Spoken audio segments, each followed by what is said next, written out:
قومی سلامتی کمیٹی کا دہشت گردوں سے پوری طاقت سے نمٹنے کا اعلان، صوبائی اپیکس کمیٹیاں بحال کرنے کا بھی فیصلہ۔ کسی ملک کو دہشت گردوں کی پناہ گاہ بننے کی اجازت نہیں دی جائے گی۔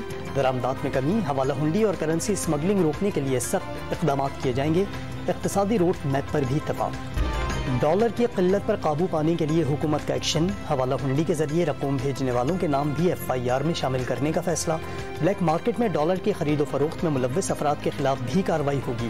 بغیر رسید کرنسی رکھنے والوں کے خلاف کارروائی کے لیے بھی قانون سازی کا فیصلہ۔ PDM سربراہ مولانا فضل الرحمان کی طبیعت ناساز، سیاسی سرگرمیاں منسوخ، مولانا فضل الرحمان طبیعت بہتر ہونے تک آرام کریں گے، ترجمان JUI۔ کراچی اور حیدرآباد کے مجوزہ بلدیاتی انتخابات پر سیاسی کشیدگی، بلاول ہاؤس میں اتحادیوں کی اہم بیٹھک جاری، اجلاس میں گورنر اور وزیر اعلیٰ سندھ کے بھی شرکت، نون لیگ کا 7 رکنی وفد بھی اجلاس میں شریک۔ تنقید کا مؤثر جواب نہ دینے پر عمران خان پارٹی ترجمانوں پر برہم، جارحانہ حکمت عملی نہ اپنانے پر ترجمانی چھوڑنے کا مشورہ دے دیا۔ سندھ کے وزراء پنجاب میں ہارس ٹریڈنگ کر رہے ہیں، PTI کی سندھ قیادت کیا کر رہی ہے؟ عمران خان کا سوال۔